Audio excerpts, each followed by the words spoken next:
Assalamualaikum warahmatullahi wabarakatuh. Selamat datang sahabat jiwa yang tengah mencari cahaya dan kedamaian dalam relung terdalam diri. Hari ini mari kita duduk bersama dalam keheningan yang penuh makna, membuka pintu hati dan mengizinkan nur yang tersembunyi berbisik lembut kepada ruh kita. Izinkan diri Anda merasakan aliran cahaya yang membimbing langkah menuju pengenalan sejati akan Sang Pencipta. Rasakan setiap helaan nafas sebagai anugerah, setiap detik sebagai kesempatan untuk mendekat, bukan hanya dengan kata, tapi dengan kehadiran yang tulus. Di sini, kita tidak mencari jawaban di luar, tapi menyalakan nur di dalam. Sebelum kita melangkah lebih jauh, izinkan saya bertanya, apa yang saat ini kamu rasakan di dalam hatimu? Tuliskan di kolom komentar, dan mari kita bagikan bersama. Karena perjalanan ruh bukanlah jalan yang harus dilalui sendiri, melainkan ruang yang kita isi dengan cinta dan kesadaran kolektif. Mari kita mulai perjalanan ini dengan niat tulus, hati terbuka, dan rasa syukur yang mendalam. Semoga setiap kata yang terucap menjadi cahaya yang menghangatkan jiwa dan menuntun kita pada pengenalan yang hakiki. Bab 1. Ruh sebelum tubuh. Sebelum dunia terbentuk, sebelum waktu diberi arah, sebelum ada satupun nama disebut, ruhmu telah hadir.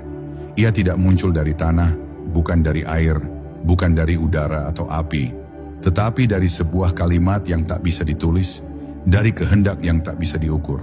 Kun, maka jadilah engkau. Engkau yang bukan tubuh, bukan suara, bukan pikiran, tapi cahaya yang diberi kesadaran. Dalam kesunyian yang lebih sunyi dari malam, disitulah ruhmu ditiupkan tanpa saksi selain Dia. Dan sejak saat itu, ruhmu telah mengenal siapa yang meniupkannya. Bukan lewat kata-kata, tapi lewat rasa yang lebih dalam dari semua rasa.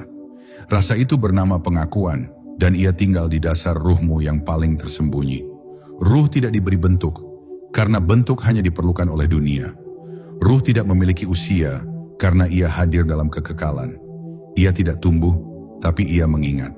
Dan yang diingatnya adalah satu hal, siapa Tuhannya? Pertanyaan itu, Alastu birabbikum, bukan pertanyaan biasa. Ia adalah seruan langit yang mengetuk ruang terdalam dalam dirimu. Dan saat engkau menjawab bala'ah, aku bersaksi, itu bukan sekadar pernyataan, tapi ikatan, janji suci yang terpatri di inti cahaya dalam dirimu. Sejak saat itu, engkau bukan hanya makhluk. Engkau adalah saksi, engkau adalah hamba, engkau adalah bagian dari nur-Nya yang diberi tugas untuk kembali. Namun ketika ruh turun ke alam tubuh, ia diliputi oleh lapisan-lapisan. Lapisan daging, lapisan hasrat, lapisan ego. Dunia memperkenalkan lupa dengan sangat halus. Dunia tidak pernah berkata, lupakan Tuhanmu. Dunia hanya memberimu sibuk, gemerlap, keinginan, kesenangan, kesakitan, hingga nur dalam dirimu perlahan-lahan tertutup oleh kabut kehidupan. Tapi ia tidak pernah padam, ia hanya menunggu engkau diam, menunggu engkau lelah. Dan saat semua kesibukan dunia tidak lagi memberi makna, ruh akan berbisik pelan, aku berasal dari tempat yang bukan di sini. Aku pernah bersaksi dan aku rindu untuk mengulanginya. Ada waktu dalam hidup manusia di mana ia tidak tahu apa yang ia cari, tapi ia tahu bahwa dunia ini terlalu sempit. Ia merasa hampa di tengah tawa, merasa kosong meski semua cita telah digenggam. Itu bukan kegagalan, itu adalah panggilan pulang. Ruhmu sedang mengetuk, mengingatkan bahwa engkau bukan berasal dari dunia ini, bahwa engkau pernah berada dalam pelukan kasih yang tak bisa dijelaskan, bahwa engkau pernah mengenal Tuhanmu, bukan lewat ajaran, tapi lewat cahaya yang meresap tanpa huruf dan suara. Itulah kenapa orang yang kembali kepadanya merasa tidak asing, karena ia sedang kembali ke rumah yang tak pernah benar-benar ia tinggalkan. Dan kini pertanyaannya kembali bergema, siapa Tuhanmu? Tidak untuk dijawab oleh lidahmu, tapi untuk dijawab oleh nur dalam hatimu. Jika engkau diam cukup dalam, engkau akan mendengar jawaban itu bukan dari luar dirimu, tapi dari tempat yang telah menyaksikan sejak awal. Dan di sanalah ruhmu, tanpa perlu kata, akan berkata, engkaulah Tuhanku, dan aku bersaksi, Aku telah mengenalmu sebelum aku mengenal diriku. Bab 2. Pertanyaan yang tidak membutuhkan jawaban lisan. Tidak semua pertanyaan di dunia ini dimaksudkan untuk dijawab dengan kata-kata. Ada pertanyaan yang lebih dalam dari suara, lebih tajam dari logika. Dan ketika ruh ditanya, siapa Tuhanmu? Itu bukan ujian akademik. Itu bukan pengujian informasi. Itu adalah pemanggilan kesadaran yang telah hidup jauh sebelum lidah mampu berkata-kata. Yang ditanya bukan pikiran, yang menjawab bukan mulut. Yang merespon adalah bagian paling awal dari eksistensimu, yaitu ruh yang masih menyimpan jejak cahayanya. Di sana, kebenaran tidak diperdebatkan, ia hanya disaksikan. Dan saksinya adalah nur yang mengenal nur. Jawaban ruh bukan kalimat panjang. Ia bahkan tidak muncul dalam bahasa. Tapi dalam getaran yang lembut, dalam kedamaian yang tidak bisa diciptakan oleh dunia. Saat nur menjawab, ia menjawab dengan cara yang hanya bisa dirasakan oleh yang hatinya telah bening. Bukan jawaban untuk didengar, tapi untuk dihayati. Ia menjelma dalam rasa tentram saat menyebut nama Allah. Ia hadir dalam air mata yang turun tanpa sebab saat bersujud. Ia hidup dalam diam yang tiba-tiba terasa penuh kehadiran. Itulah jawaban ruh. Dan jawaban itu hanya bisa muncul jika nur dalam dirimu masih menyala. Sayangnya, banyak manusia tidak mendengarkan nurnya sendiri. Ia terlalu sibuk menjawab hidup dengan argumen, dengan pembuktian, dengan penjelasan. Tapi ketika hidup mematahkan semua logika, ketika akal tidak sanggup menjelaskan rasa kehilangan, kekosongan, atau cinta yang tak bisa dijelaskan, disitulah pertanyaan itu hadir kembali. Bukan dari luar, tapi dari dalam. Ruhmu sedang ditanya ulang. Siapa Tuhanmu? Dan jika engkau cukup jujur, cukup hening, engkau akan merasa jawaban itu mengalir dari dalam dada. Sebuah kepastian tanpa suara. Dialah Tuhanku, dan aku telah mengenalnya sebelum aku mengenal dunia. Pertanyaan ini akan datang lagi, bukan hanya di akhirat, tapi di setiap momen gelap dalam hidupmu. Saat engkau gagal, saat kehilangan, saat hancur, saat dunia tidak lagi memuaskanmu. Itu semua adalah cara halus dari langit untuk menyentuh kembali ruhmu, agar ia bangun, agar ia menjawab, bukan dengan ceramah, bukan dengan hafalan, tetapi dengan kembali kepada nur yang pernah bersaksi. Karena ruh yang bersih tidak perlu dijelaskan siapa Tuhannya. Ia hanya perlu disentuh dan ia akan bersujud dengan sendirinya. Dan ketahuilah, tidak semua manusia bisa menjawab pertanyaan ini dengan jujur. Banyak yang lisannya berkata, Allah Tuhanku, tapi hatinya menggantungkan segalanya pada selain Dia.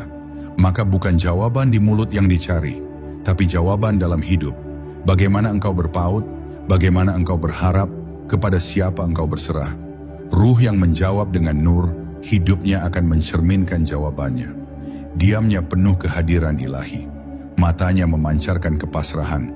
Langkahnya terasa ringan meski penuh cobaan. Karena ia sudah menjawab pertanyaan paling penting, dengan cara yang tidak memerlukan suara, tapi membutuhkan kejujuran ruh. Bab 3. Nur yang menjadi bukti. Nur tidak berisik, ia tidak memaksa. Ia tidak menyala seperti api, tidak menyilaukan seperti cahaya duniawi. Tapi nur memiliki satu keistimewaan. Ia membuatmu yakin tanpa perlu pembuktian. Itulah yang terjadi ketika ruh ditanya tentang siapa Tuhannya. Bukan argumen yang muncul, bukan hafalan, bukan dalil, tapi keyakinan yang tumbuh dari kedalaman kesadaran. Nur adalah jawaban yang tidak bersuara, namun bisa dirasakan bahkan oleh langit dan bumi. Ketika ruh berkata, Engkau Tuhanku, maka seluruh alam semesta menjadi saksi. Karena nur yang keluar dari ruh yang jujur akan bergetar bersama kebenaran yang menyelimutinya. Ada manusia yang tidak banyak berbicara tentang Tuhan, tapi setiap geraknya menunjukkan kehadirannya. Tatapan matanya tenang, ucapannya membuat jiwa tentram, dan langkah-langkahnya seolah diarahkan oleh sesuatu yang lebih tinggi. Itulah manusia yang ruhnya telah menjawab pertanyaan itu dengan nur, bukan sekadar dengan kata. Mereka tidak sibuk membenarkan keimanannya, karena iman mereka bukan diletakkan di kepala, tapi di dalam getar cahaya yang keluar dari hati terdalamnya. Nur tidak bisa dimanipulasi dan tidak bisa dicuri. Ia muncul hanya ketika ruh hidup dalam kejujuran kepada Tuhannya. Maka tidak heran jika para wali, para siddiqin, para hamba tersembunyi yang dekat dengan Allah, meski namanya tidak terkenal, tidak viral, tidak disebut-sebut, namun hati orang-orang yang bertemu dengan mereka merasa sejuk, bukan karena kemewahan, bukan karena kekuasaan, tapi karena nur. Nur adalah bahasa ruh yang telah selesai menjawab. Tidak perlu banyak dalil, tidak perlu banyak pengakuan. Cukup duduk di dekat mereka dan hatimu tahu, orang ini hidup dengan Tuhan yang ia cintai. Namun jangan kira nur hanya milik orang-orang tertentu. Ia ada pada setiap insan. Setiap ruh membawa potensi nur karena asalnya dari sisinya. Yang membedakan hanyalah apakah nur itu disucikan atau dibiarkan terkubur oleh debu dunia. Banyak manusia memadamkan nur mereka sendiri dengan memilih kebisingan, dengan mengikuti hasrat, dengan berpaling dari suara lembut yang menuntunnya. Tapi saat seseorang mulai membersihkan hatinya, mulai menyepi dari kebisingan batin, mulai mencari bukan dunia tapi makna, nur itu perlahan menyala kembali. Dan ketika ia menyala, maka ia sendiri menjadi jawaban. Nur bukan hiasan, ia adalah saksi batin bahwa ruh telah memenuhi janjinya. Maka jika engkau ingin tahu apakah engkau telah menjawab pertanyaan itu dengan benar, jangan lihat pada gelar atau hafalan atau prestasi ibadahmu. Lihatlah pada nurnya. Apakah hatimu lembut terhadap kebenaran? Apakah sujudmu membuatmu damai? Apakah namanya membuat jiwamu bergetar? Jika iya, berarti ruhmu telah menjawab. Dan jawabannya bukan huruf, tetapi cahaya yang menyala karena telah mengenal sumber cahayanya. Bab 4. Saat jawaban berubah menjadi perjalanan. Setelah ruh menjawab di alam azali, ia tidak langsung berdiam. Ruh diberi misi, bukan misi duniawi seperti jabatan, kekayaan, atau kemasyhuran, tapi misi pulang. Perjalanan kembali menuju ke tempat asalnya, kepada Dia yang telah menanyakan, "Siapa Tuhanmu?" Dan sungguh sejak ruh itu turun ke dunia dan dibalut tubuh yang rapuh, jawabannya diuji bukan dengan pertanyaan lain, tapi dengan jalan, dengan waktu, dengan peristiwa, dan dengan sepi. Sejak saat itu, kehidupan manusia bukan lagi sekadar menjalani waktu, melainkan menyusuri jalan pulang ke cahaya yang pernah ia kenali sebelum segalanya dimulai. Namun, perjalanan ini tidak mudah. Dunia akan mencoba menyamarkan pertanyaan itu dengan gemerlapnya. Ia akan memberimu nama, status, impian-impian fana, dan kelelahan yang terus berulang. Dunia akan berkata, lupakan pertanyaan itu, fokuslah pada kenyamananmu di sini. Tapi ruh yang masih menyimpan percikan nur akan merasa resah. Ia tidak bisa bahagia sepenuhnya dalam dunia yang tidak menyentuh sisi terdalamnya. Karena setiap kali ia terlalu jauh dari sumbernya, nur dalam dirinya melemah. Dan pada titik itu, ia sadar bahwa dunia bukan jawaban. Dunia hanyalah jalan di antara dua cahaya, cahaya asal dan cahaya kembali. Perjalanan ruh sejati dimulai saat manusia berhenti mencari jawaban di luar dan mulai mendengarkan suara lembut yang berbisik di dalam. Suara itu tidak keras, tidak terburu-buru, dan tidak menuntut. Tapi ia sabar menunggu manusia untuk tenang, untuk diam, untuk jujur kepada dirinya sendiri. Dan saat itulah ruh mulai mengenali jejak pertamanya. Ia mulai melihat bahwa dalam setiap kejadian, Tuhan sedang menuntunnya kembali. Ia mulai peka terhadap tanda-tanda. Mulai bersyukur bukan karena dapat, tapi karena sadar bahwa segala yang datang adalah undangan untuk kembali padanya. Ada orang yang diberi musibah, namun justru disitulah ia menemukan kembali nurnya. Ada yang dikhianati, kehilangan harta, atau ditinggal orang terdekat, dan pada saat itu, nur yang lama tertutup mulai merekah kembali. Karena saat dunia mencabut semua pegangan palsu, ruh akhirnya melihat satu-satunya pegangan sejati, Dia. Maka jawaban ruh bukan hanya berada dalam lisan ketika menjawab Allah Tuhanku, tapi dalam langkah hidupnya. Ia memilih jalan yang menuntun padanya, bukan karena dia tahu segalanya, tapi karena ia mengingat. Dan ingatan ruh adalah cahaya yang tidak bisa dibohongi. Perjalanan ruh adalah bentuk jawaban paling dalam. Ia bukan kalimat yang diucapkan sekali, lalu selesai. Tapi ia adalah proses seumur hidup, di mana setiap keputusan, setiap doa, setiap air mata, dan setiap harapan yang hanya ditujukan kepadanya adalah bentuk ruh yang terus-menerus berkata, Engkaulah Tuhanku, dan hanya kepadamu aku kembali. Dan ketika ruh menjawab bukan dengan suara, tapi dengan perjalanan, maka setiap langkahnya menjadi saksi bahwa ia telah mengenal siapa yang telah menanyakan pertanyaan itu sejak awal. Bab 5. Ketika zikir menyingkap jawaban yang terlupakan. Ada kalanya ruh tidak langsung mengenali jawabannya. Ia telah menjawab di alam ruh, tapi dalam perjalanan di dunia, jawabannya tertutup kabut. Namun Allah tidak membiarkan ruh berkelana tanpa petunjuk. Maka dikirimkanlah cahaya-cahaya kecil dalam bentuk zikir. Bukan sekadar rangkaian kata, tapi kunci-kunci yang bisa membuka kembali pintu kesadaran terdalam. Zikir bukan dibuat untuk mengingatkan Tuhan tentang kita, tetapi untuk mengingatkan ruh tentang siapa Tuhannya.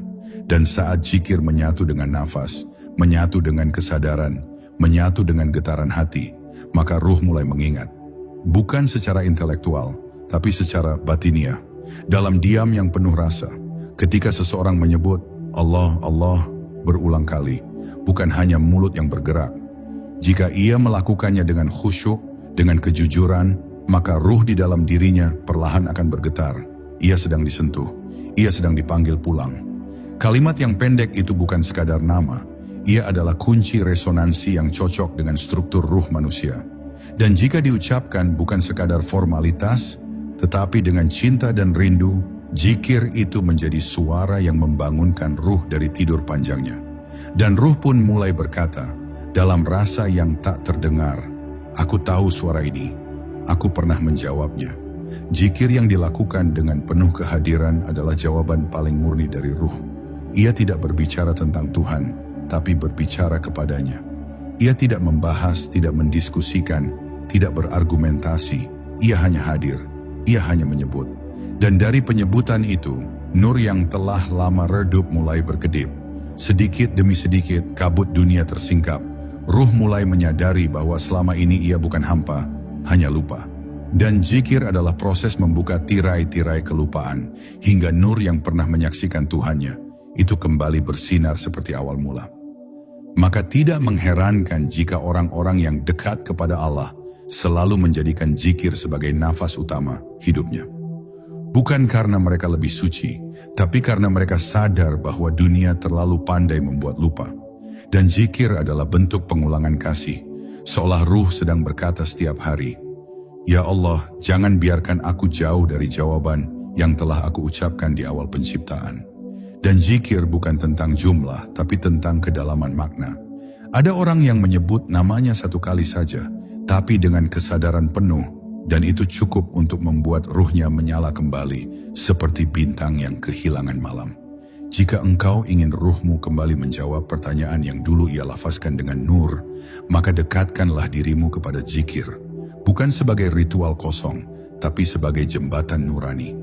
Biarkan kalimat-kalimat itu meresap, bukan hanya sampai mulut, tapi masuk ke ruang terdalam hatimu.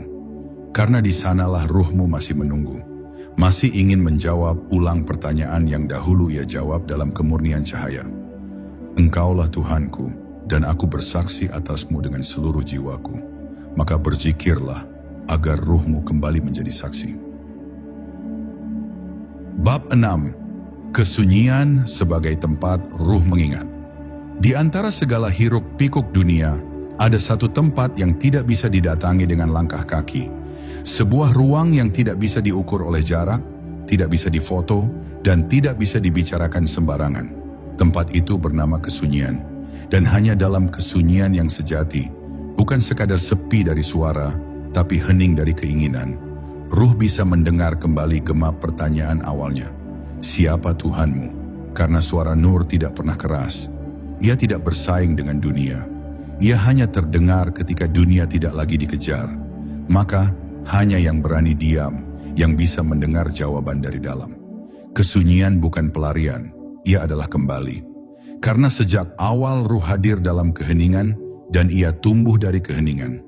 Dunia mengajarkan bahwa kebahagiaan ada dalam keramaian, dalam pencapaian, dalam validasi orang lain. Tapi ruh tahu bahwa itu semua hanyalah fata morgana.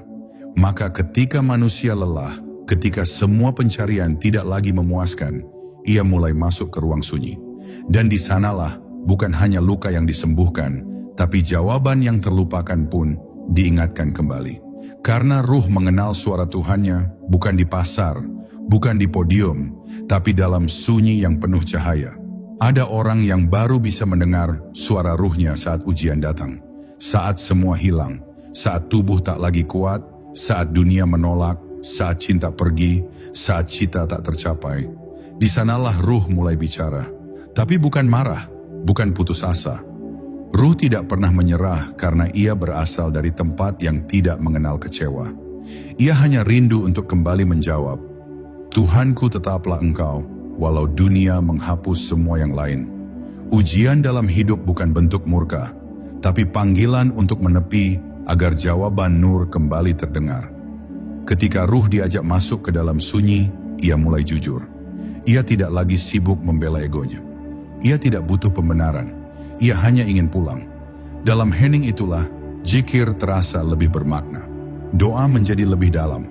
Air mata tidak lagi tanda lemah, tapi tanda nur sedang mengalir keluar dari tempat yang lama tertutup. Dan saat ruh mengalirkan nurnya dalam sujud yang panjang, ia tidak lagi butuh dunia memahami, karena ia sedang bicara langsung kepadanya. Bukan dengan kata, tapi dengan cahaya yang mengerti bahasa langit.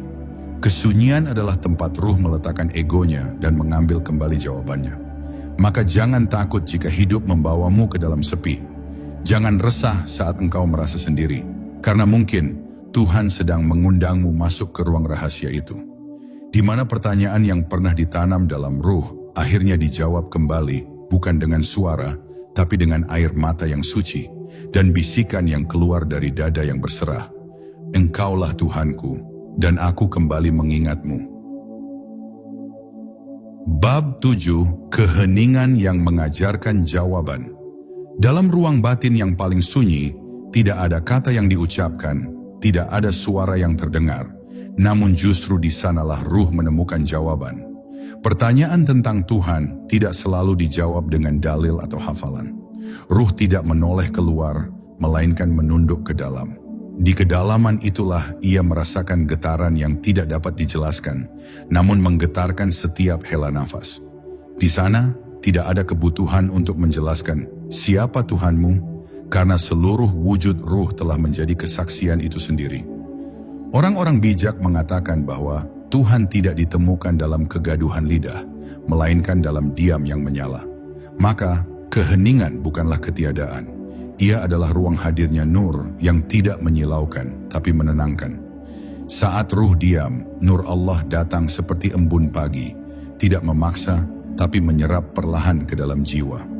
Di saat manusia berhenti mencari dengan logika, maka cahaya itu datang memberi jawab tanpa suara. Dan jawaban itu bukan kalimat, tapi rasa yang menggugurkan segala keraguan. Di saat tubuh terlelap, ruh tidak tidur. Ia tetap dalam kesadarannya yang tak terikat ruang dan waktu. Ia menyaksikan alam-alam yang tidak pernah dibayangkan. Dan di antara kesaksian itu, ia mendengar pertanyaan itu kembali. Siapa Tuhanmu? Namun kali ini, ruh tidak tergagap. Ia tidak bingung, karena ia telah mengenali keheningan yang mengajarinya. Ia menjawab, bukan dengan kata, tetapi dengan ketundukan yang paling dalam. Sujudnya bukan lagi simbol, tapi keadaan yang tak terpisahkan dari dirinya. Ketika ruh telah merasakan nur ilahi, maka ia tahu, jawaban atas pertanyaan itu tidak pernah datang dari luar. Ia bukan hasil ceramah panjang atau teks yang dihafal. Ia tumbuh perlahan, seperti cahaya fajar yang menyentuh cakrawala kalbu. Dalam keheningan itu, ruh menjadi bening, dan bening itulah yang memantulkan cahaya Sang Pencipta. Maka saat ditanya, siapa Tuhanmu? Jawabannya tidak datang dari mulut, tapi dari pancaran cahaya yang memancar dari seluruh wujudnya. Wahai jiwa yang masih mencari, berhentilah sejenak dari kebisingan luar.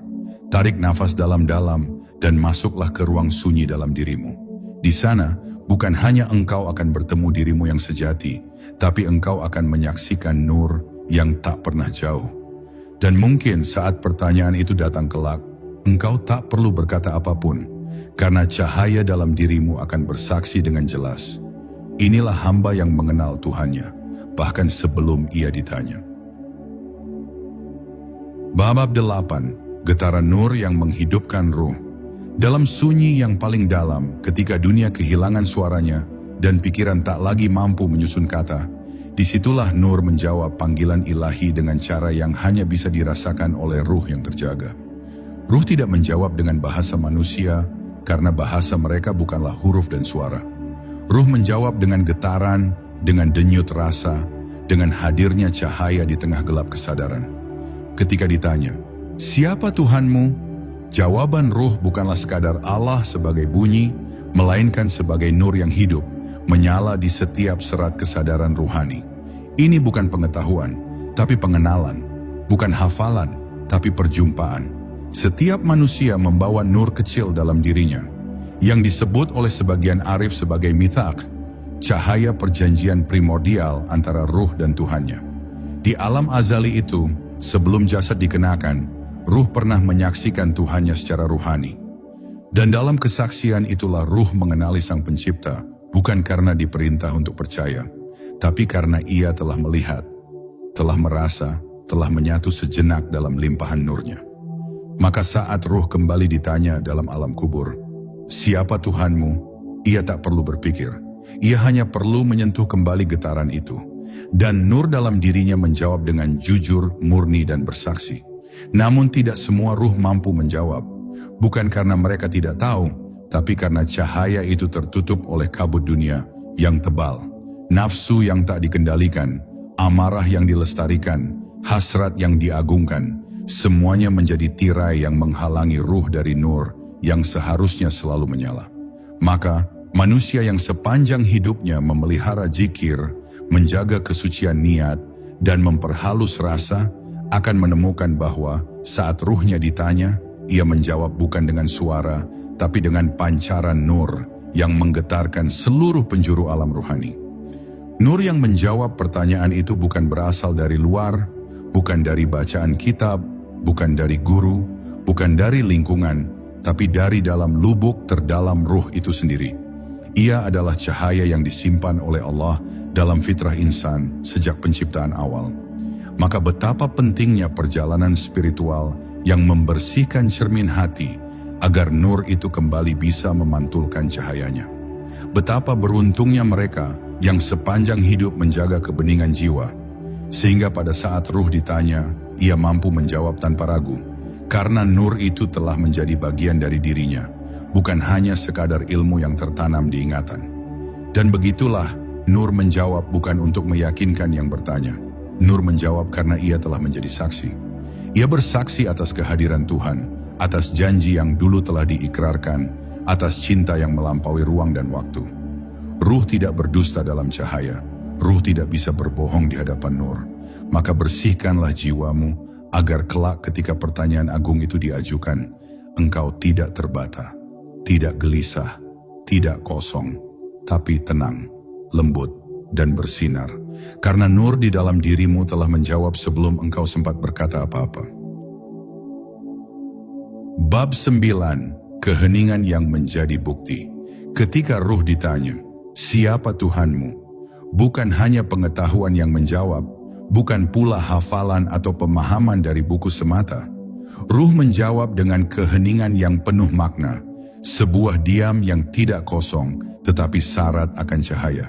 Dalam hening itu ada kesaksian bahwa sebelum kata-kata, sebelum nama, bahkan sebelum adanya bentuk, ruh telah mengenal Rabb-nya. Itulah keheningan yang mengandung nur, yang tidak bisa dijelaskan tapi dapat dirasakan oleh hati yang bersih. Ia bukan kebisuan, melainkan pengakuan tertinggi tanpa perlu satu huruf pun terucap. Diam ruh adalah bahasa langit. Ketika ruh menyatu dengan nur ilahi, maka jawaban yang ia berikan bukanlah dari akal, melainkan dari inti fitrah yang suci. Ada sebab mengapa para wali sering terdiam lama sebelum menjawab pertanyaan yang biasa. Karena dalam diam itulah mereka tengah mendengarkan jawab dari langit melalui hati. Ruh yang telah mengenal Tuhannya tidak gegabah dalam bicara karena ia sadar bahwa kata-kata adalah bejana, sedangkan nur ilahi tak bisa dikurung di dalamnya. Maka dia menjadi bentuk penghambaan, bentuk kepasrahan yang paling dalam. Kita mungkin terbiasa menjawab Allah Tuhanku dengan lisan, tapi ruh dalam fitrahnya menjawab itu dengan seluruh keberadaannya. Bahkan tanpa suara, bahkan tanpa bentuk, ruh tetap bersaksi. Karena kesaksian itu bukan dari luar ke dalam, tapi dari dalam menuju tak hingga.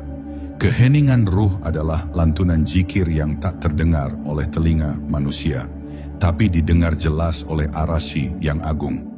Ia menggetarkan langit, bukan karena kerasnya suara, tapi karena dalamnya kebenaran. Ketika ruh menjawab dengan cahaya, ia tidak melakukannya karena telah diajari oleh makhluk, tetapi karena telah mengenal Sang Pencipta sejak sebelum kelahiran dunia. Pertanyaan siapa Tuhanmu adalah pengingat, bukan ujian yang baru datang. Ia adalah isyarat untuk kembali kepada nur yang telah diberikan sejak awal. Maka setiap zikir, setiap tangisan dalam sujud, setiap keheningan dalam malam panjang, semuanya adalah latihan untuk ruh menjawab pertanyaan itu dengan jujur dan terang. Dan saat seseorang telah mampu menjawab, bukan hanya dengan kata, tetapi dengan seluruh jiwanya, maka ia tidak perlu lagi mencari Tuhan di luar dirinya. Karena ruhnya telah bersaksi, tubuhnya telah menjadi mimbar, dan hidupnya menjadi bukti. Orang-orang seperti ini tidak banyak bicara tentang iman, tapi tiap langkah mereka menyebarkan cahaya iman. Mereka telah hidup di tengah dunia, namun jiwanya telah menjawab panggilan dari langit dengan keheningan yang gemuruh. Rabbku adalah Allah.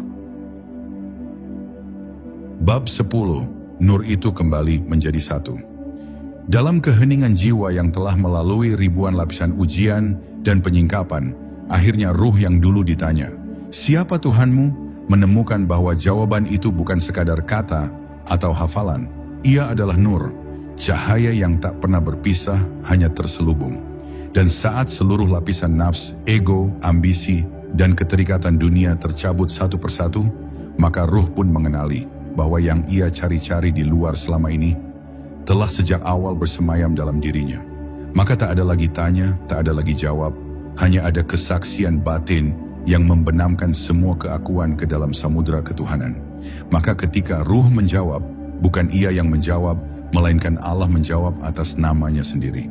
Ada detik yang tidak bisa dijelaskan oleh lisan dan tak bisa dilukiskan oleh pena. Saat nur dalam diri bersujud kepada nur di atas segala nur, disitulah ruh tidak lagi mengucapkan "Engkau Tuhanku" dengan kata, tapi dengan keberadaan. Ia tak lagi melihat pemisahan antara aku dan engkau. Ia menjadi penyaksi dan tersaksi. Ia menjadi kosong tapi penuh, fana tapi kekal. Dan pada saat itulah makam kehambaan sejati tercapai. Ruh menjadi cermin yang bening, memantulkan Tuhan tanpa retak sedikit pun. Inilah jawaban ruh yang sebenarnya, sebuah keheningan suci yang tidak bisa ditulis di kertas ujian dunia. Ketika ruh telah kembali dalam pelukan cahaya asalnya, dunia tak lagi menggoda dan akhirat tak lagi ditagih. Ia menjalani hidup bukan karena harapan akan pahala atau ketakutan terhadap siksa, tapi karena cintanya kepada Allah telah menghapus segala sebab. Ia menyapu lantai, bernapas, memandang, tersenyum, semua adalah bentuk zikir. Tak ada gerak yang sia-sia karena segalanya telah menyatu dalam satu kesadaran. Aku tidak ada, yang ada hanya Dia. Maka ruh pun hidup sebagai rahmat, mengalirkan kelembutan ilahi kemanapun ia berpijak. Dalam makam ini, pertanyaan siapa Tuhanmu tak lagi perlu dijawab, karena seluruh keberadaan ruh telah menjelma menjadi jawaban itu sendiri. Setiap tatapan mata, setiap helaan napas, setiap langkah di bumi, semuanya memancarkan jawaban yang tak diucapkan, tapi dirasakan. Maka disinilah ruh menyadari bahwa yang ditanya, yang menjawab, dan yang menyaksikan adalah satu, nur itu sendiri. Inilah rahasia para kekasih Tuhan yang tak bisa dijelaskan dalam ceramah, tapi bisa dirasakan dalam diam yang penuh pengertian. Dan kini, kepada para penonton yang ikut menyimak hingga titik ini, ketahuilah bahwa ruhmu juga akan ditanya kelak. Bukan dengan lisan jasmani, tapi dengan cahaya batin. Siapkanlah jawabannya, bukan dengan hafalan, tapi dengan pembersihan diri. Bersihkanlah hati dari segala kekeruhan. Bersujudlah dalam nafasmu. Dan jika tiba saatnya engkau ditanya siapa Tuhanmu, maka ruhmu tak perlu berbicara panjang. Cukup hadirkannya nur itu. Dan itulah jawaban paling sempurna yang tidak lahir dari akal atau kata, tapi dari kedalaman cintamu kepada Yang Maha Cahaya. Terima kasih telah menyimak perjalanan hati dan ruh kita hari ini. Semoga cahaya yang kita gali bersama menjadi penerang dalam setiap langkah kehidupan, membimbing kita kembali kepada Sang Pencipta dengan penuh keikhlasan dan kedamaian. Ingatlah, jawaban sejati tidak selalu datang dari suara, tetapi dari nur yang menyala dalam hati yang bersih. Semoga ruh kita selalu diberi kekuatan untuk menjawab pertanyaan agung itu dengan jujur, tulus, dan penuh keyakinan. Dan di setiap nafas kita semakin dekat kepada cahaya yang abadi. Doa untuk penonton. Ya Allah, Tuhan yang Maha Pengasih dan Penyayang, terimalah perjalanan hati kami yang lemah ini. Bimbinglah setiap jiwa yang menatap video ini agar senantiasa terjaga dalam cahaya-Mu. Berikanlah ketenangan dalam kesunyian, kekuatan dalam ujian, dan cahaya yang tak pernah padam di dalam setiap hati. Jadikanlah kami hamba-hamba-Mu yang selalu mengingat-Mu, yang selalu berserah dan kembali kepada-Mu dalam segala keadaan. Ampunilah segala khilaf dan dosa kami, dan bukakanlah pintu rahmat-Mu yang luas. Amin. Wassalamualaikum warahmatullahi wabarakatuh.